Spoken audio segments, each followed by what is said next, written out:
Welcome to Category Visionaries, the show dedicated to exploring exciting visions for the future from the founders who are on the front lines building it. In each episode, we'll speak with a visionary founder who's building a new category or reimagining an existing one. We'll learn about the problem they solve, how their technology works, and unpack their vision for the future. I'm your host, Brett Stapper, CEO of Frontlines Media. Now let's dive right into today's episode.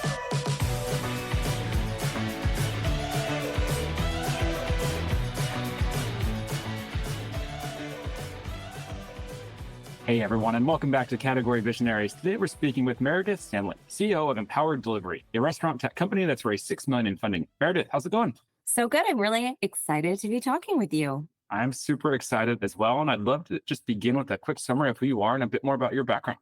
Yeah, absolutely. So my name is Meredith Sandland, and I am the CEO and co-founder of Empowered Delivery, a software company in restaurant technology. My background is primarily in restaurant. I was the chief development officer of Taco Bell. So I built lots and lots of Taco Bells. You're welcome, everyone. And prior to that, had a long history in private equity and investing. What's your favorite item on the Taco Bell menu? Not to put you on the spot here and ask a tough question to kick off the conversation. That is probably the hardest question you're going to ask me. So I like to customize. And I would say it's probably the crunch wrap, but with no nacho cheese sauce and instead putting on 3-cheese blend, or maybe the cheesy bean and rice. Again, no nacho cheese sauce, instead the 3-cheese blend, and also grilled. Did you know you can ask for anything grilled? Oh, I didn't know that. I'll have to try that. Next time my wife leaves, I always order Taco Bell because she doesn't really allow me to eat it when she's here. So next time she's gone, that's my go-to. I'll give that recommendation a shot. Separately, I need to talk to her. I'm a huge Taco Bell fan. Well, I'll bring her in after the call. You can preach to her and help me get some more Taco Bell meals. Let's talk a little bit about everything that you're building at Empowered Delivery. So can you just tell us at a high level what the company does, what the product does? Yeah, absolutely. So we are a restaurant order to fulfillment platform. Restaurant is an interesting category because it's a bit late to the digitization journey. It really accelerated during the pandemic, and many things that are very common in other verticals like travel and retail are just starting to happen in restaurant. And because they're sort of late to the party, they've taken a very interesting approach of offering lots and lots of different features that they've seen in other categories that they think are cool, but then trying to stitch them together on the back end, which maybe isn't the most efficient way to do things. Our software instead follows the order all the way from the start of the consumer journey through to the fulfillment on the end. And as a result, it allows an entirely digital native experience. What is the restaurant industry behind, do you think? Well, I think first and foremost, the little units out there are kind of subscale compared to other categories, right? So most restaurants do $1 million, maybe $2 million a year in sales. And so trying to put tech out there with these tiny little restaurants, that's pretty tough to do until the cost of technology came down substantially. So that's probably the very most important thing. And then second, they've always just culturally been very place driven. It tends to be that people go to food, or at least historically, that's what happened. People went to food, not that food came to people. Pizza being the big exception. They were the first ones to become more like e-commerce companies. And tell us a little bit about the founding story, because I understand it's not a typical startup founding story. It is certainly not. It is certainly not. So Empower Delivery is a spin-out of the largest and most profitable delivery kitchen in the US. It's a company called Clustertruck. They're based in Indianapolis, and they do some really remarkable things that no other restaurant really has figured out how to do. So out of a single location, they do 800 to 1,000 deliveries a day, which is a huge amount of volume moving out of a single location. Wow. All of it is 100% what we call in the restaurant industry first party ordering, meaning it's not going through DoorDash or Uber. It's coming directly to the Clustertruck website. And then all of it, 100% of it, is what we call first party delivery, meaning it is Clustertruck related parties who are doing the actual deliveries to the consumer instead of, again, using a third party like DoorDash or Uber or Relay or Lyft or any of the other folks out there. So it's a very unusual business, and we're the software that enables them to do that amazing magic. And what was the reason to spin it out? Yeah. So I have talked to a lot of companies who think that they have built something neat and that they should spin it out and sell it to other companies. I think that is a pretty common thing among corporations who have a significant internal tech team. And often they have built something very neat. And in this particular case, it was neat. It was totally unique and took a different approach to the industry than anyone else could do. And so there's kind of two main drivers there. One is we have something other people want, and two is it turns out that restaurants and technology have fundamentally different economics and they have fundamentally different funding sources, fundamentally different ways to scale. And so trying to combine them becomes pretty tricky when you go out to the financial markets. I think it was very trendy for a little bit. You saw a lot of prop tech, retail tech, restaurant tech kind of combo businesses that were both a physical place and a software together right before and then during the pandemic as delivery really took off. But they are so different, speaking from an investor's perspective. It's just very difficult to scale both of them together. So when you put those two things together and you say, not sure financially they belong together, and seems like there's a market for this product, we should spin it out. I think that's the reason to do it.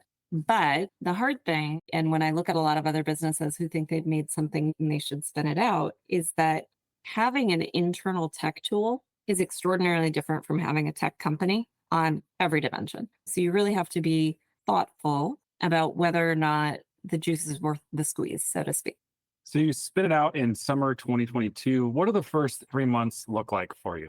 Yeah. So when we spun it out, and this gets directly to like, is the juice worth the squeeze? The squeeze was pretty hard, right? You have to take a tool that you're used to having a bunch of internal engineers operating who are fully vested, know how it was made, know how to work around in it, know how to do it, and have direct control over the operating business as well, right? Because these engineers literally sat upstairs from the kitchen. And if they wanted to try something, they could go downstairs and ask the kitchen to do it differently. And meanwhile, if the kitchen wanted something different in the software, they could go upstairs and ask engineers to do it differently. So the first 3 months were really about, well, what does it mean to be servicing other customers? What kind of admin panels are they going to need? What kind of reporting are they going to need? How do you make it configurable? How do you make it multi-tenant? Just a lot of questions that were not relevant to having an internal software tool.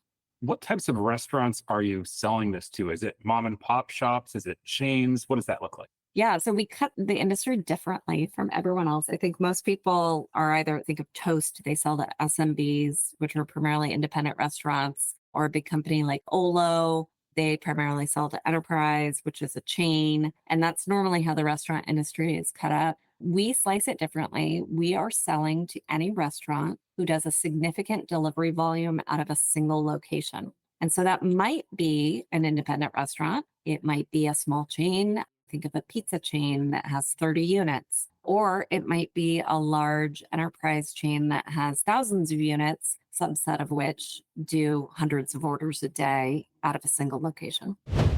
This show is brought to you by Frontlines Media, a podcast production studio that helps B2B founders launch, manage, and grow their own podcast. Now, if you're a founder, you may be thinking, I don't have time to host a podcast. I've got a company to build. Well, that's exactly what we built our service to do. You show up and host, and we handle literally everything else. To set up a call to discuss launching your own podcast, visit frontlines.io/podcast. Now, back to today's episode. And is that hard speaking to that wide of a range? Because I would imagine that speaking to a restaurant owner compared to speaking to maybe the CTO or whoever's buying for an enterprise, I would think that's a different pitch. Is that wrong? Yeah, I think that's very well said. They are different people, but they have the same concerns, which is if you cut it more psychographically, like what problems are they trying to solve? They have a lot in common. So that's been one of our go-to-market learnings is instead of trying to address a specific prototype of buyer, we're really looking at someone who has a similar kind of problem and how do we talk to those problems, solutions, and opportunities instead of talking to the mindset of this buyer prototype. What about the go-to-market motion then? On that side, I would imagine that reaching those folks is also pretty different. How do you approach communication and getting the message out there to your target customers? Yeah, they are in a way a needle in a haystack, right? There are 600,000 restaurant locations in America, and I would estimate that maybe 10 to 20% of them have the kind of volume that we're talking about. And really, the folks who are going to be most interested in us are in that 5 to 10% of total restaurants. So you are looking for someone who is quite unique. We are not for everybody. And there are a couple of ways to think about finding those people. One is brute forcing it, doing a bunch of research and cold calling out to them. And certainly we have folks who do that. But the other way is having them come to you. And I am very fortunate to be somewhat like well known in my tiny pond, which is I have written 2 books on restaurant delivery and host a podcast of my own also on restaurant delivery and restaurant technology. And because of that, I can talk about and talk directly to the kinds of folks that make sense for our software, which is, I think, probably pretty unique from software CEOs and founders. Yeah, I can see that definitely. Given all the people I've talked to, I think that's very unique. Now, this is a random question, but what are the top 3 top 3 categories for food delivery? I would guess pizza, Chinese, and a third one, or is that wrong? That's pretty funny. I mean, I think historically you are absolutely right. It was pizza. I will call it broadly Asian. So Chinese, Indian, Thai, that sort of cluster of food. And then what has happened in the last 5 years with the rise of DoorDash and Uber is that restaurant delivery has grown to look very similar to restaurants. And so now if you were to look at the top selling items, it would be burgers, Mexican, like all the same things you see when you drive down the street. And part of that is because that's just what Americans eat. And part of that is because of the structure of those marketplaces. They really are truly marketplaces. Like they have some logistics capability on the back end, but primarily what they are is a digital food court and people go there when they're hungry. And so all of these big chains pay advertising dollars to be featured on the websites, which then in turn causes the same big chains that you see when you drive down the street to be the same big chains that you see when you open your DoorDash or Uber app. Now, you didn't call yourself this, so I'll call you this. You are an industry thought leader. So, being an industry thought leader, talk to us about that journey. How did you build your thought leadership?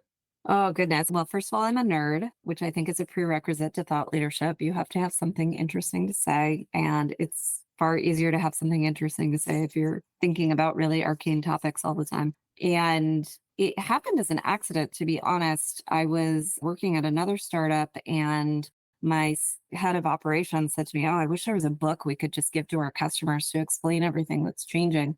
And I said, "Yeah, great idea. Go find one and send it to our customers." And he looked on Amazon. Of course, there was nothing. So, as often happens when there is something that does not exist that you wish did, you have to be the one to make it. So, he and I wrote the first book, which is Delivering the Digital Restaurant, to try to answer some of the questions that we were frequently getting from our customers at that time. And then it just sort of took off and went from there. How long did the book take you?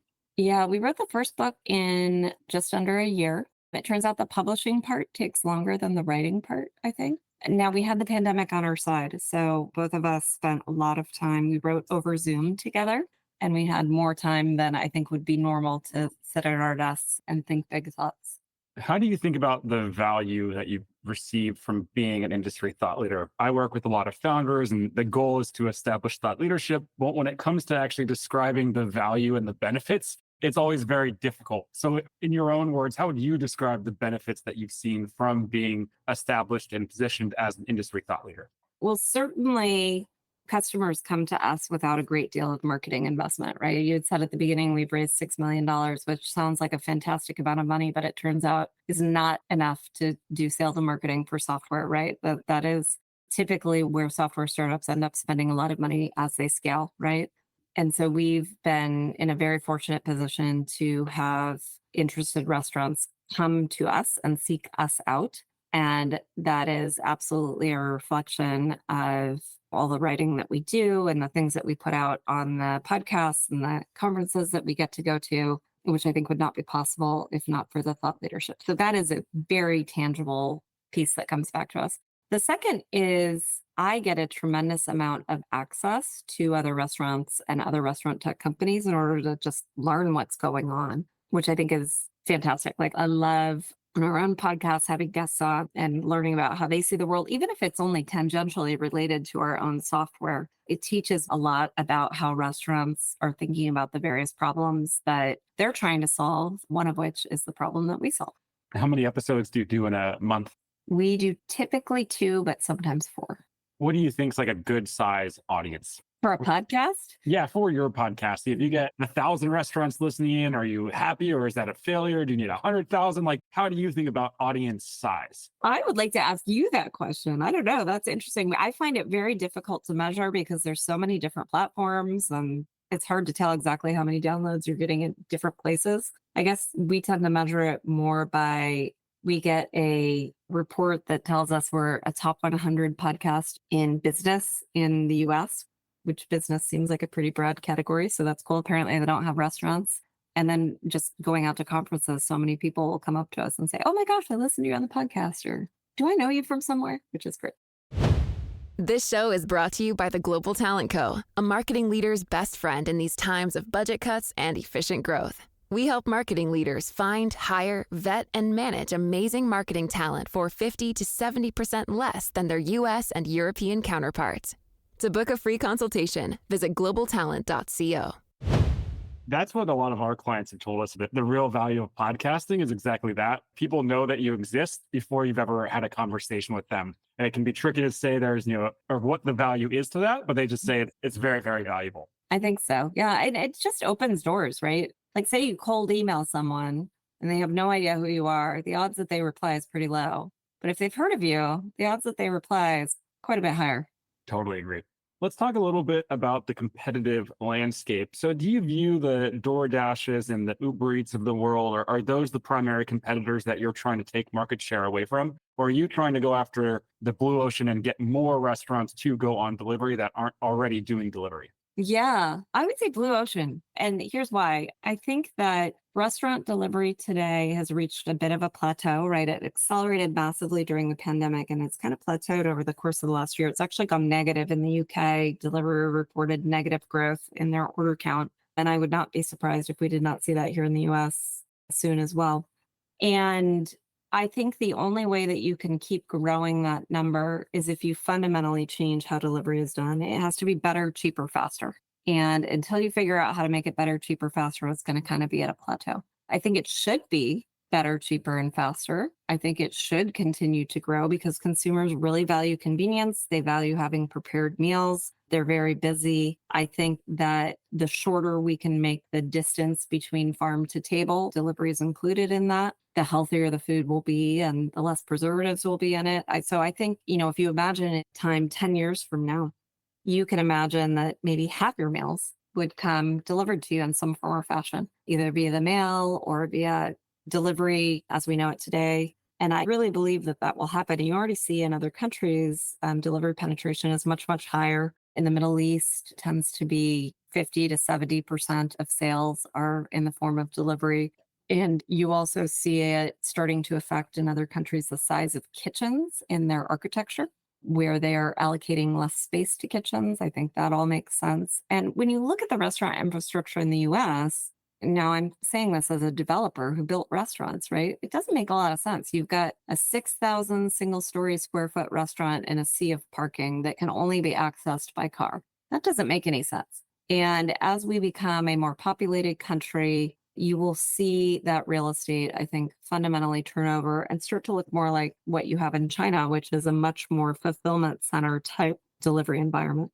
What about the packaging side of getting this more widely adopted? So whenever I order from Domino's, I'm always very impressed with the packaging, the food's hot, the food's fresh. And then you order from a local pizza joint and it's not the same. Like, it doesn't seem like they've invested. They just don't have the packaging technology, I guess I would say, that a Domino's does. I see the same thing whenever I'm in LA. I love to order sugarfish. Only sushi place I've ever seen that can somehow package it and make it taste good by the time it gets to you. Do you think that's a big piece of this too, where like that technology has to be more evenly distributed to smaller restaurants? Yeah, I mean, I think it's an attitude, right? I mean, the reason why the sugarfish packaging is so amazing is because they've thought about it as an unboxing experience. And in fact, you can go online on YouTube and find unboxing videos of sugarfish. Yeah, totally. Like, it's more an attitude, right? So Domino's thinks of themselves as a delivery company first and foremost. And therefore, everything they've done, from their technology to their packaging to their cars to their drivers to everything they do, their process and restaurant, all of it is optimized for delivery, right? And same thing with sugarfish. They do have fancy dining places, but then they also have the delivery business and they actually have separate facilities for them. And the delivery, everything is designed for delivery. And I think as we go forward, I don't know that you'll necessarily see packaging that was only available previously to Domino's, who, by the way, I think had a patent on the hot bag for a long time. It's not so much that that technology will suddenly become available to other restaurants. I think that we will start to see more specialization. The last 5 years has been very much an omni-channel world. I need every facility to be all things to all people. And it turns out when you're all things to all people, you don't do anything very well. And I think going forward, we will see more separation. We'll see the emergence of more types of restaurants that are truly dedicated to delivery, as you think Domino's is a great example of that. Or even within a brand where they have some locations that are very delivery centric and designed for that, and other locations that are more dine-in in nature. On the consumer side, I see a lot of complaints about the cost of using DoorDash, Uber Eats. And I also hear that from friends I know who own restaurants is that the fees that they charge are just extremely high. What's the difference in the cost if they go with Empower versus they go with someone like DoorDash? Yeah, absolutely. I mean, it is something that consumers and restaurants alike are complaining about. And then strangely, the other legs of the stool are drivers who complain they're not making enough money, and DoorDash, who actually is unprofitable. So it's hard to see who in this ecosystem is doing well. And when there's something that nobody likes, but everybody does, right? I mean, DoorDash is a huge, big company, and there's tons of consumers ordering all the time, right? Your friends complain about it, but they're still using it. When you see that, that's when you see something that's ripe for disruption. A restaurant who's doing 100 deliveries a day, if they're operating on our software, they could save $150,000 a year. That's a huge amount of money for someone who probably cash flowing is making $150,000 a year, right? Wow. Very big deal. And the company we spun out of, Clustertruck, and part of the reason why we knew we really had something here is they do not charge any delivery fees to their consumer. They do not charge any service fees. They do not charge any menu markups. So it's great value. Yet their drivers actually make more money and they are profitable. How is that possible? Right? You need great software is the answer, right? You need software that can eliminate the slack from the system. Slack is waste, waste is cost. Get that out of there. And then you're going to be able to accomplish the magic of having the consumer pay less, the drivers make more, and the restaurant make more. What about your market category? Is it a delivery OS or operating system, or how do you think about the market category that you're in? Yeah, that's a tricky one. We've really wrestled with that. I think we, in many ways, are a category of one, right? Because we do everything from order through to fulfillment. And in restaurant, there tend to be people who they're delivery management platforms, or they are online ordering platforms, or they sit in the restaurant and do on restaurant POS, PDS, that's point of sale, and a kitchen display system. But nobody really thinks about it the way we do, going end to end. So we think we're very unique, but maybe that also means that we have more competitors because we have competitors at each step in the value chain. What about fundraising lessons? So, as I mentioned there in the intro, and you touched on a few minutes ago, 6 million has been raised to date. What have you learned about fundraising throughout this journey? Yeah. Well, I also mentioned a long time ago in my youth, I worked in private equity doing LBO buyouts. And I think the same lesson from there applies to here. If you're on the funding side, if you have the money, you're always thinking about deal flow. And it turns out, even today in this terrible environment, there is more money out there than good ideas. And so if you believe strongly that you have the right idea, you will find the right money if you're willing to work for it and talk to people. The other thing I would say is it's a little bit like dating. You don't want just anybody's money. You want the right partner. And when you were going through the dating phase in your life, you weren't trying to find 10 wives, right? It wasn't like, I hope I can find 10 people that are pretty good and then I'll pick one of them, right? Like you were trying to find one wife. And in fact, it would have been a disaster if you had found 10 that were all pretty good. You would have been very confused and you wouldn't be sure what to do. And I think fundraising is a lot like that. If you know what it is that you're looking for and what would make a good partner, and then you're willing to talk to lots of different people until you find it and you have a good idea, you will eventually find the right person. Let's imagine that you have coffee with a startup founder who's building in the restaurant technology space. Based on everything you know about this world of restaurants and this whole world of restaurant technology, what's the number one piece of advice that you have to give them? Well, I think the letters MVP always ring true. And even for us who had a complete system ready to go end to end, spinning out of another company, Like, what is the small version of that you can start with? It's so important. It's so key. I know everyone talks about it all of the time, but get it out there, get feedback from customers as soon as you possibly can, rather than trying to build the perfect thing and then find someone who wants to buy it. Final question for you. Let's zoom out 3 to 5 years into the future. What's the big picture vision look like? I think we will have a lot more delivery in the US. I think a lot of it is going to come as you think about where Americans are spending their food dollar. A lot more of it will come from grocery, more so than restaurant. I think that it is possible that delivery will enable what I'll call the next gen type of restaurant to leapfrog the existing legacy players and therefore bring fresher and healthier in addition to faster and hotter food to the people.